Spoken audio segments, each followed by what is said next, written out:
She talking about the bridge and seaport. Even from the seats in the upper decks, you could see the seashore. Tailgate function with the carne asada. Just walked from the tribal building for the Padres, I'm on it. Yeah, cause for the 619, we'll knock you down. Anything for the Brown, put it on the town. Started back rocking the Brown. Ever since we been knocking them down. Baby said she wanna go to the game. Taught her how to say Padre gang. What's up, everybody? Welcome to episode 272 of the Talking Friars podcast and YouTube show. I'm your host, Ben Fadden. The baseball season is officially over. Congratulations to the Houston Astros for beating the Phillies last night, securing that World Series victory, their first real World Series victory in any time I can remember, 2017. I don't really consider that a real World Series, but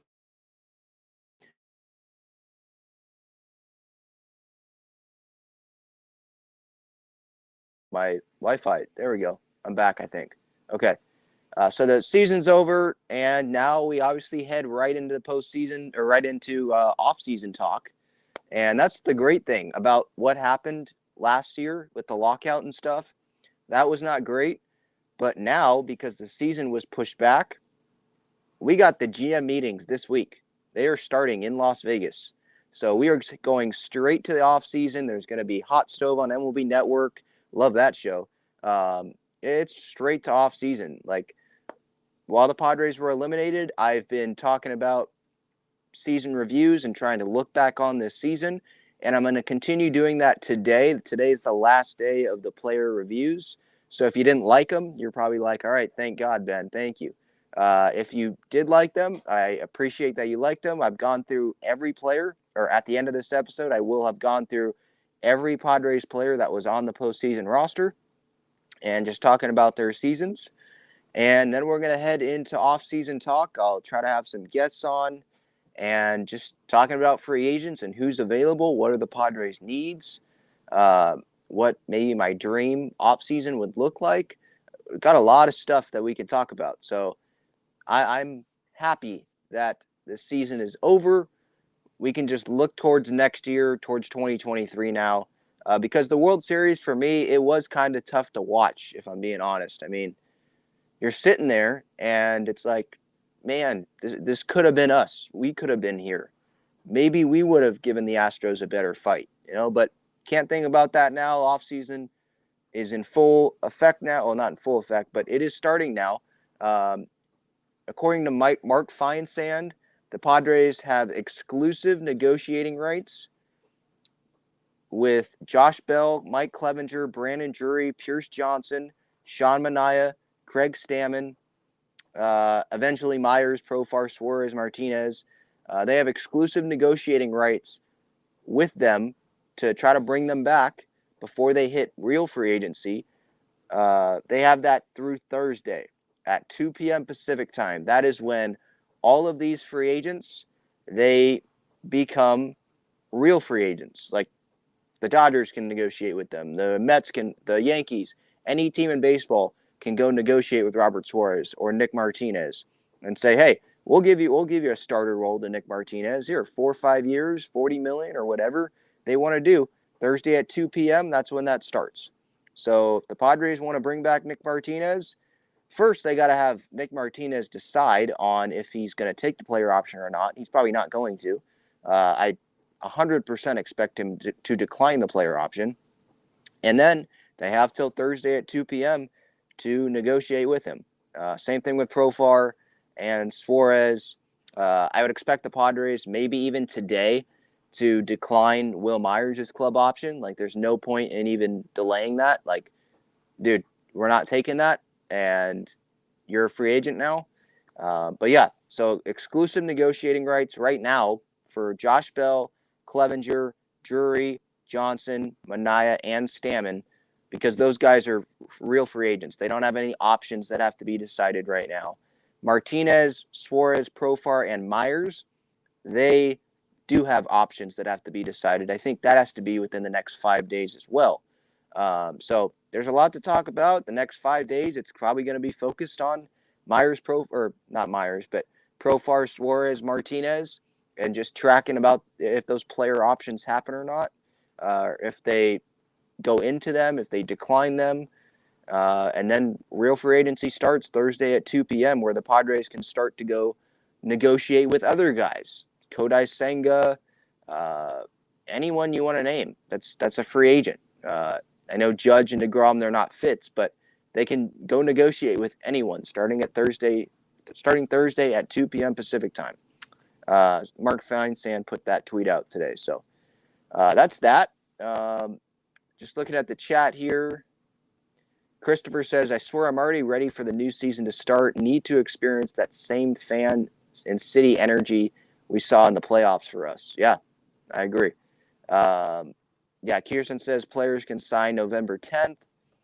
Yeah, that's Thursday, right? 7th, 8th, 9th. Yeah, Thursday. Yeah, Thursday at 2 p.m. That's when they can start negotiating with outside free agents. And right now they can negotiate with anyone that is on their roster, any team that is. So like the Yankees, they can negotiate with Judge and Rizzo and, free agents that are to be that are on their roster, exclusive negotiating rights. But Thursday at 2, they can start talking with anyone and everyone. All right, let's get to the player reviews. These are going to be the last 2 players that I review their 2022 seasons. Hopefully you have enjoyed that. I have put out daily Padres content since the Padres were eliminated. And so I don't plan on slowing down either. Hopefully I'll have an interview this week and just keep talking about this offseason. I mean, this is the time that it's like, why would I slow down? Why would I stop? I don't want to stop. The Padres just made the NLCS. Like, this city is Padres. It's all Padres. So I'm not going to plan on, taking a break or anything. Like, I don't want to take a break. All right, getting to Juan Soto. He had a 3.8 F/WAR this year. That was combined Nationals and Padres, 153 games, so he stayed healthy. A 242 average, 401 on base percentage, a 452 slugging percentage, a 149 OPS plus. So some people said that this was a down year for Soto, and to his standards, it was, but it was still an above average OPS plus year. OPS plus average is 100. He was still above that. 93 runs scored, 62 runs driven in, and he hit 27 home runs. So that's pretty good for a down year. Obviously, with the Padres, what I'm reviewing here, I think it was a disappointment to start, but he ended it not disappointingly. He showed up, I think, in the postseason. Some people could be disappointed that he didn't hit 500 in the postseason, but these guys are human. It's hard to hit a round baseball with a round bat, regardless of who you are. He went 3 for 36 in an 11-game span from August 29th to September 10th. Yeah, it was struggles. People were really, really disappointed in Juan Soto, and it was the biggest slump of his career. But if I remember correctly, when that slump was going on, I was sitting here in this same chair talking to you guys and saying he has a lot of time to pull it together. I'm not going to sit here and, be bashing Juan Soto for a slump. Coming here and getting off to a slow start. There's a lot of things that they have to take into account when a new guy gets traded. And for us, it's like, okay, those are just excuses, right? Traveling to a new city, new teammates, new ballpark. But the Nationals Park and the NL East, it's probably a lot easier to hit home runs there than it is at Petco Park. I mean, Petco Park, it's a pitcher-friendly ballpark. So your numbers are going to go down, especially if you were playing on the East Coast and you were playing the Phillies at Citizens Bank Park, right? We saw in the postseason how many home runs were hit there. It's just harder to offensively perform with those big slug numbers, those extra base hits, those home runs. It's just harder at Petco Park compared to other parks. You can use it as an excuse, I guess, but that's just saying a fact. So maybe that was part of the slow start. I mean, Josh Bell had a slow start as well. He hit 202 in his first 35 games. But I want to focus on how he was able to turn it around. In his last 15 regular season games, he hit 309 with 3 bombs and he had a 970 OPS. So talk about turning it around and getting hot at the right moments, right? Going into the postseason. That's exactly what happened with Juan Soto. When the postseason came, he showed up. 2019, when he was a rookie, I believe, and he showed up. Like, he lives for the big moment, and that's exactly what happened here with the Padres in 2022. He had 4 hits in the wild card series, 2 runs driven in. He had 3 hits with an RBI in the NLDS. Obviously, that big RBI came in Game 4 against the Dodgers, the game-tying run into right field, before Crony had a moment we're never going to forget with the 2 RBI go-ahead single to center, made it 5-3, and the Padres ended up winning, obviously. In the NLCS, he had 4 hits, drove in 4 runs. He had the home run in, what was that, Game 3? Game 4, I think. Yeah, Game 4. Gave Manaea the lead again, 6-4, before Melvin decided to stick with Manaea in that 5th inning. That ended up being the wrong decision, the wrong move. But he hit a home run there, and I believe he homered. Did he homer in Game 5? I think he homered in Game 5 as well. If he didn't, I'm sorry. I think he did. But he showed up in the postseason. If you combine those rounds, that is 2 + 1, 7 RBIs in the postseason for Juan. He showed up. There were some times where he struck out. There's some times where he didn't come through. There were some times where he wasn't great in the field, lost the ball in the sun. I know you can't control that. But then he came back and performed offensively. So I thought it was a year that he can definitely, at least with the Padres, I thought it was a year that he can definitely build off of and keep progressing and be consistent with the Padres all season long next year. I don't see why he can't be an all-star next year. Same with Manny, same with Fernando maybe, or maybe that's going to hurt him the first 20 games he's going to miss. Maybe that hurts him being an all-star, but I don't see why those 3 guys can't be huge positive impact to the Padres offensively, defensively for Fernando and Manny. Soto, there were some good defensive plays that he made. I know that there were, him winning or him being a Gold Glove finalist, that kind of shocked people, right? Like, why is he a Gold Glove finalist and Manny's not? But he did make some good plays out there. I think he has a pretty strong arm. Obviously, we know what he brings to the table offensively with the plate discipline and the gap-to-gap power. I know the power numbers were down when he got to San Diego, but again, he was adjusting to a new ballpark. Petco is hard to hit out of. It's much harder to hit than East Coast ballparks. That's just a fact. Any players, it's harder to hit. I mean, unless you're Kyle Schwarber hitting a 488-foot bomb off Darvish, it's harder to hit out of. So I'm taking the positives from Juan into next season, where he's here for 2023, for 2024. AJ Preller said at the season-ending press conference that they're going to start talking with Juan and Boris. He didn't mention Boris specifically, but his agents, that's Juan's agent, about an extension. Peter Seidler told the media that 2 years is not going to satisfy him with Juan Soto. And the Juan Soto's agency knows that. And so you bet that they're going to be talking with Juan Soto this offseason at some point about an extension. I don't think that an extension gets done this offseason. I don't even know if it gets done next offseason, but I think there's a stronger chance that it gets done next offseason. I think this offseason it's kind of just to measure, take the temperature. I think that's what AJ said. Just talk with the sides. How are you liking San Diego? You've had a little bit of time to be in San Diego, be with this organization. Is this something you want to do long term? I think it is. Juan Soto definitely, it looked like he enjoyed himself. And in the offseason already, I think on Instagram, he was posting the 2019 World Series title that he won with the Nationals. And he said he's trying to bring a couple to San Diego. Now, maybe you take that as, okay, well, he's bringing a couple. So next year and 2024, when he's under contract and he's going to hit free agency and leave, I don't view it that way. I mean, I don't see the Padres winning the next 2 World Series. We got to get there first.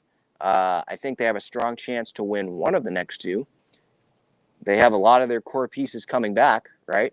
I definitely believe in A.J. Preller's ability to improve this team in the offseason and at least bring back the big guys that helped this Padres team win this year.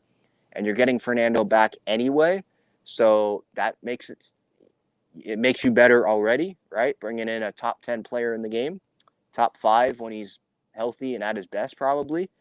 So they have a better chance already. I don't know where I'm trying to get with this. My point is, I like where Juan Soto was going into this offseason. He performed well in the postseason, and I can't wait what is to come for 2023 and 2024.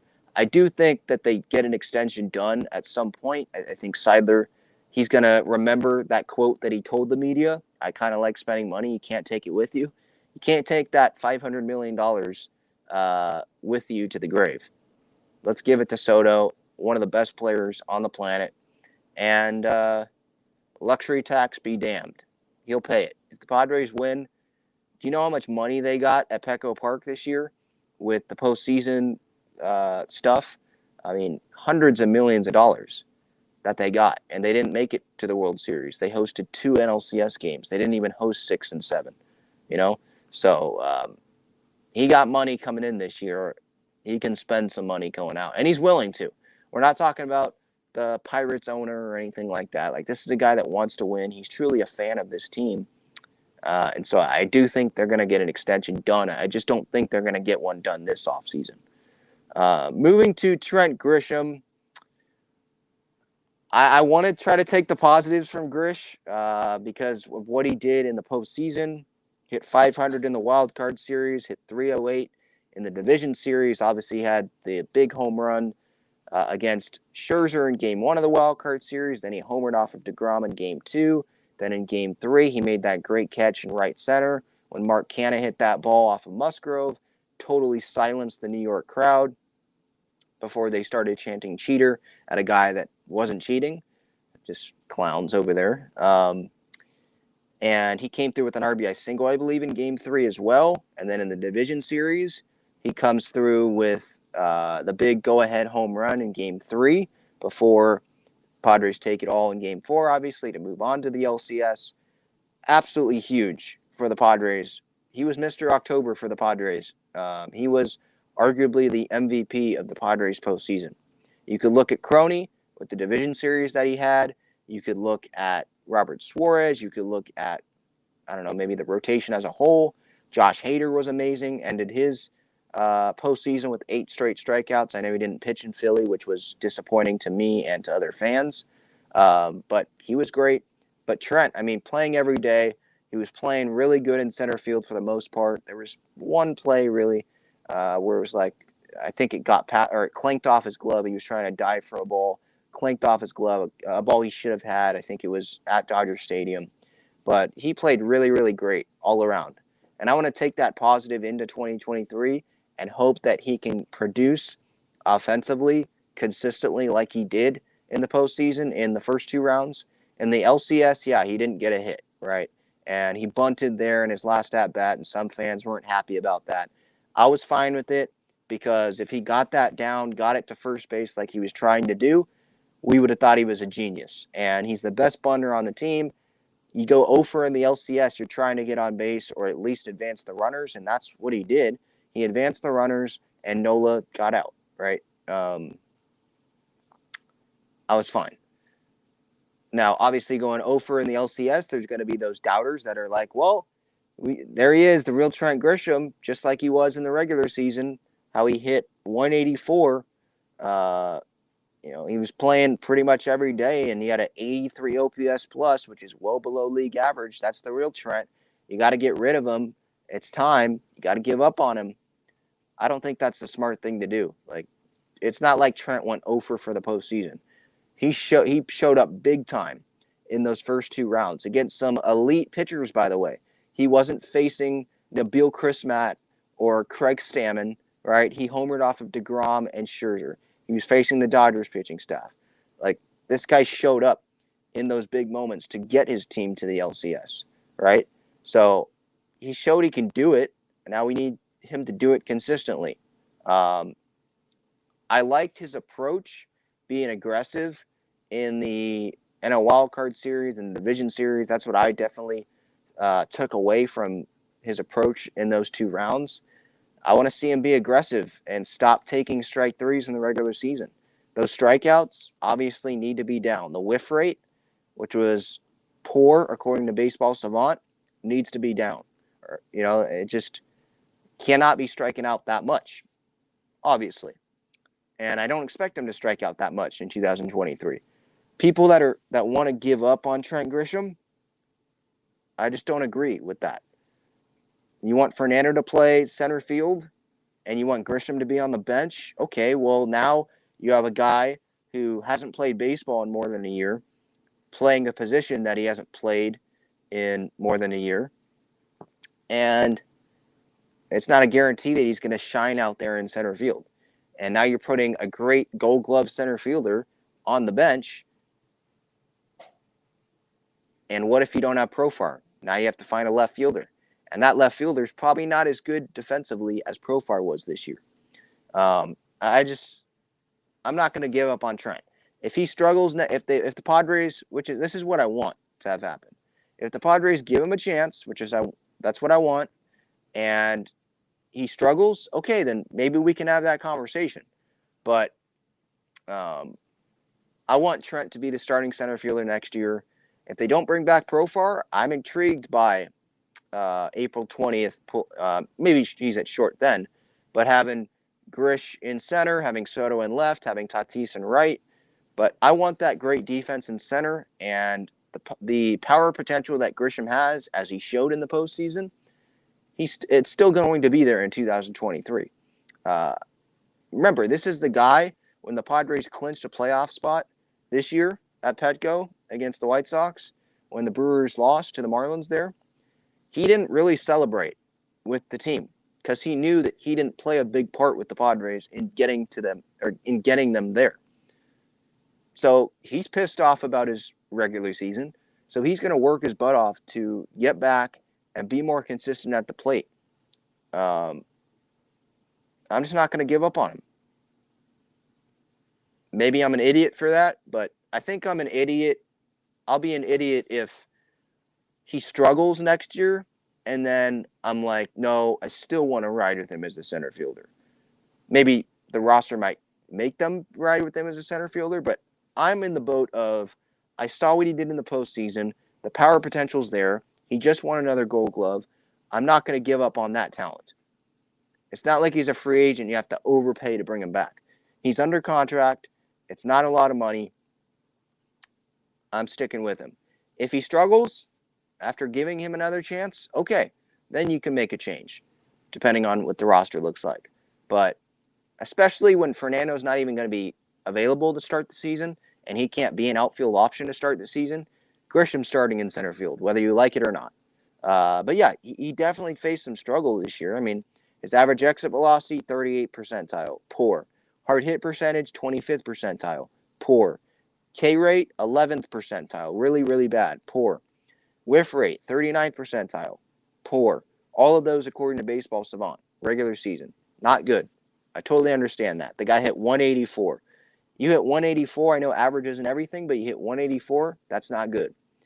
But I'm not going to give up on the guy. Like, I see the potential there. I see that he can do it because he did it in the biggest moments for the Padres this season. In the Wild Card Series, in the Division Series, he showed up. I know he didn't show up in the LCS, but there were other guys that didn't show up as well. Just not giving up on the guy. I know I've just said that probably like 25 times right now, not giving up on the guy, so I apologize, but I'm not giving up on the guy. Just not right now. So that's kind of the player reviews for this postseason here, or after the season had ended. Went through the pitchers, went through the position players, talked about potential free agent situations and player options. If you missed any players, I went through players that were on the postseason roster. So I didn't go through like Chris Matt or Reese Kinnear or Brandon Dixon. All right, I might have. No, I didn't go through Brandon Dixon. He was on the roster for like the wild card series, but there's no point in going through him because there's nothing to talk about. But I hope you enjoyed those. If you missed any players, you can go back on the podcast or on this YouTube channel, and you can watch or listen to those if you did not catch your favorite player being talked about. But I will get to the chat now. This episode brought to you by Gaglione Bros Famous Cheesesteaks and Garlic Fries. GaglioneBros.com is the website. Great cheesesteaks, garlic fries, cheese fries, regular fries. Definitely recommend you check those guys out if you have not already. Main location is on Friars Road. They're also located inside Snapdragon Stadium. Shout out to the Aztecs for getting a win yesterday. They're now 1 win away from being bowl eligible. Gaglione Bros also located inside Petco Park during the Padres season. So if you did not know, now you know. All right, let's get to the chat here.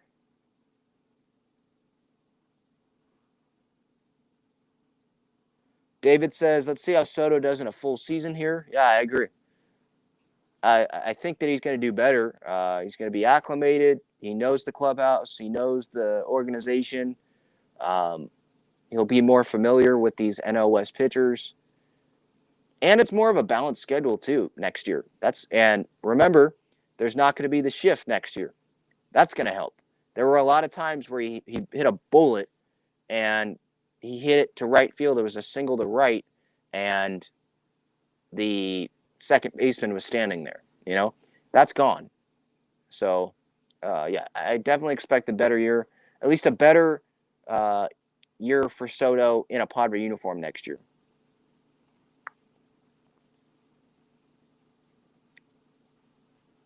Alex, I agree with this. Says watching Tatis, Soto, and Machado is going to be such a fun time. Yeah. April 20th, I think, is when he can come back, assuming he's healthy. That's going to be in Arizona.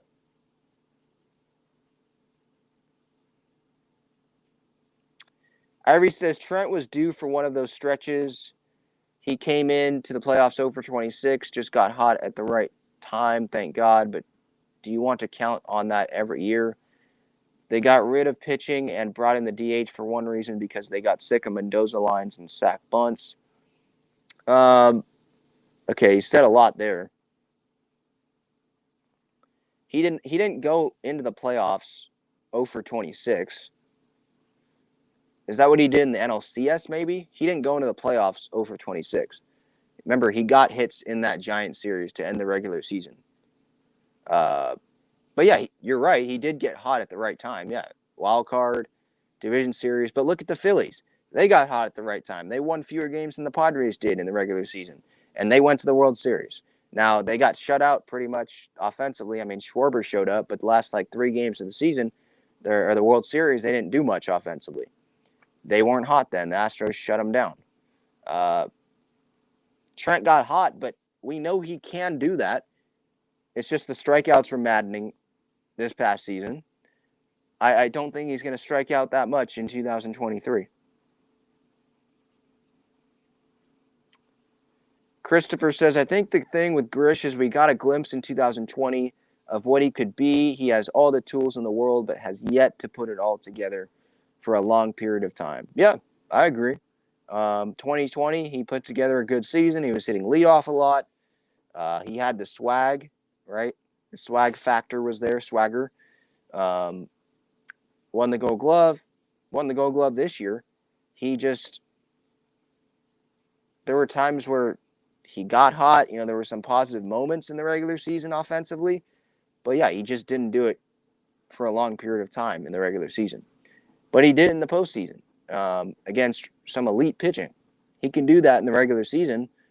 I just hope that he sticks with the approach where he's taller in the box, because I do remember him being a little hunched over last year, or hunched over at the beginning of the year, and that didn't work. He was taller this year in the postseason as well, and that worked. I don't know if it's something with the eyes or the leg kick, or I don't know. I'm not a hitting coach, but I did notice that. And so hopefully he does that next year, the whole year. By the way, the Cardinals, they just hired Matt Holliday to be their hitting coach, I think, or he's either bench coach or hitting coach. I think it's hitting coach.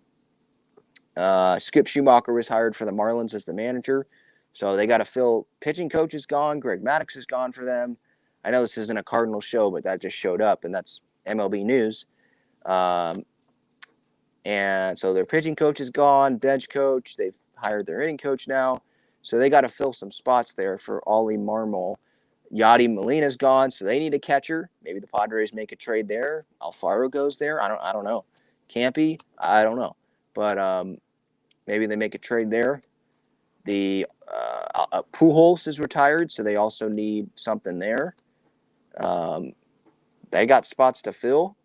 I'm sure I'll probably do an episode looking at all the NL teams, what they need this post or after this season, and now going into the off season. What are their needs in the NL West? What are their needs? Because I think that's important to look at what other teams need. Right? We can sit here all day and be like, yeah, I want Anthony Rizzo, I want Jose Abreu, I want JD Martinez, or I want David Peralta, I don't know, who's another guy? Name some other left fielder. I want Conforto maybe to play right. You want all these guys. Well, there's 29 other teams in this league too. There's teams that are trying to retain those guys that I just named, right? There's teams that are going to be interested in those same guys and maybe are willing to overpay for a guy that the Padres aren't willing to. So knowing what other teams want, I think that will help as well. Or just keep us fans more informed, obviously.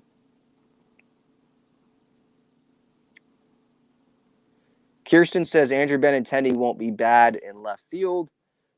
Yeah, he won't be bad, but if he's going to get $15 million a year like Jim Bowden thinks, I'm not doing that. Sorry. 5 years, $15 million. That was Jim Bowden's prediction. I'm not doing that. Nuh-uh. Not happening. Sorry. I'll just keep Profar then, because I don't think Profar is going to get $15 million a year for 5 years. I'm not saying Jim Bowden's like God and that's exactly what's going to happen, but he is a former GM, and if that's what the market really thinks of Andrew Benintendi, then I'm fine with not having him. But yeah, I think he'd be a good fit. I think the Padres, they're fine with not having the slug be in left field. I think they're expecting Soto to be better power-wise next year.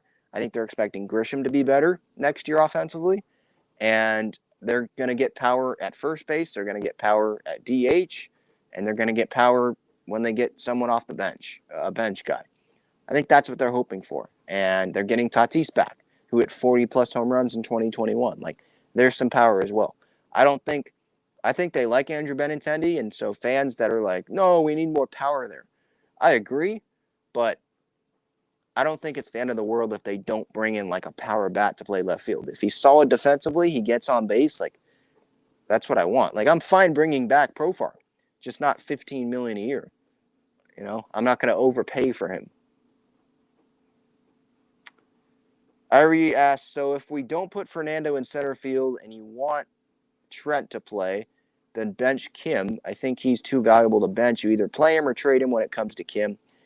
Okay, so I don't think they're trading Kim. And if you don't put Fernando in center, you can put him in right and put Soto in left and have Trent play center. It's not like Tatis only has to play center field. Like Trent's a Gold Glover in center. Soto, you can put him in left. That's less room to have to cover than right field. And Tatis probably has better range than Soto. So you could go that way. And you have Kim playing short. You have Crony playing second. And you have someone playing first based on whatever moves they make. So you could do that. And I don't see Kim playing like second base and Tatis playing short and Crony playing first. I think they're going to go get a power bat to play first base or someone that has power that can DH and play first base. Could be Jose Abreu. Rizzo, I think, wants to return to the Yankees, but maybe it's him. There's other options out there as well. Obviously, Drury, Bell, those are options to return too. I don't want to overpay for Bell. I don't want to overpay for Drury, though. Same thing with Myers, right? I don't want to overpay for him. But you don't have to only put Fernando in center field and the outfield to answer that question. Kirsten says Kevin Kiermaier should get a look in center field. No thanks. I mean, we already have Grisham there. Grisham is like Kevin Kiermaier. He's a lefty. He's a really good fielder, and he's not the best hitter, at least last year. I'm good. I'll pass on Kevin Kiermaier. If he wants to come here because he wants to contend and be teammates with Blake Snell again and be on a team-friendly contract, sure, maybe as a bench piece. But I want power on the bench. You know, you feel like a Zokar is going to be slotted in there as that backup center fielder, speed option. I want power in the outfield.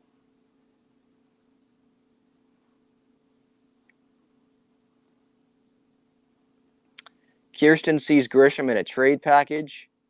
I don't really see that, to be honest, unless they're bringing back a center fielder, because it's not a guarantee that Fernando is great in center field. And I don't see the Padres going out and spending big money on a center fielder in the free agent market, you know.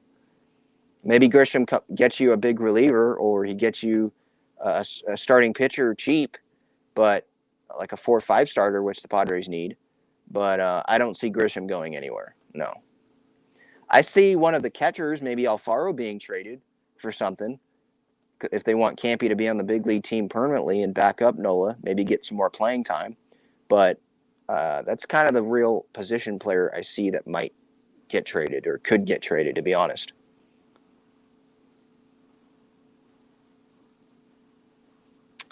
I agree with this here. J20020 says, I think it really depends on what the Padres do at first base. If no moves, then I say move Crone to first base, Tatis short, Kim second. Well, yeah, if no moves are made, one, I think that's probably a failure for the Padres this offseason. If you don't make a move for a first baseman or a DH option, the DH can play first probably, then you didn't fill your holes. That's not a good offseason. You didn't at least bring back Drury, or you didn't at least bring back Will. Like, that's a failure. I don't see that happening.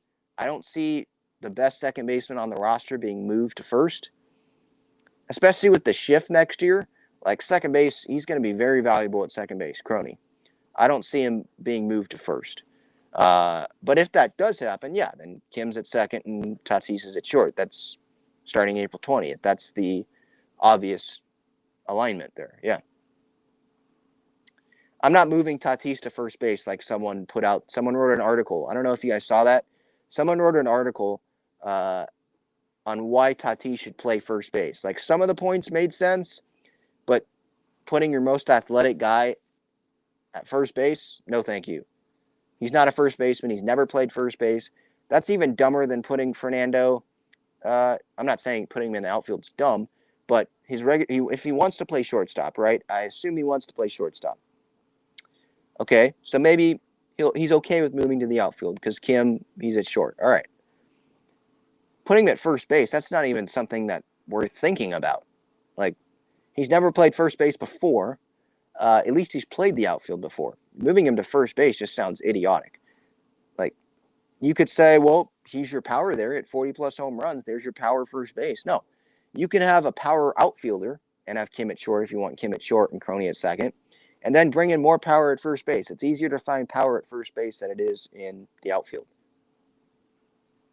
So that was a dumb article, I thought. Yeah, I don't agree. I don't think Soto's going to hit 400 here, Irie, but he's going to have a much better offensive season, I think. You're going to see his average increase, definitely. I don't think he's going to have his worst slump of his career at some point next year because the shift is going to help. Sure, they can shift him. They can put a second baseman closer to first base or play the shortstop up the middle, but Soto's a great enough hitter that you put the shortstop up the middle, he'll just hit a ground ball to short, and there's a single. Boom. You know? Or he'll hit it down the line, right? Like, shifting on Soto next year is not going to be smart. Just same with, like Manny and stuff, like the great hitters, when you're not allowed to go on the outfield grass, at least to start, just playing straight up, that's probably your best bet. And a hit's a hit. If he beats you with the regular hit, he beats you. But yeah, I see Soto's average increasing there, definitely. All right, if you want to support the channel, use that super chat button, use the super thanks button on regular videos. This has been episode 272 of the Talking Friars podcast and YouTube show. Thank you so much for listening or watching. Subscribe to this YouTube channel. Turn on the notifications, daily Padres content. Make sure you don't miss when any content comes out. I'm on social media as well at Talking Friars on Twitter and Instagram. Again, thank you for hanging with me all season long throughout this World Series, and more off-season Padres content to come. AJ's going to be working, that's for sure. GM meetings this week. All right, have a great Sunday, everyone, and I'll talk to you guys later. Go Pods. See ya.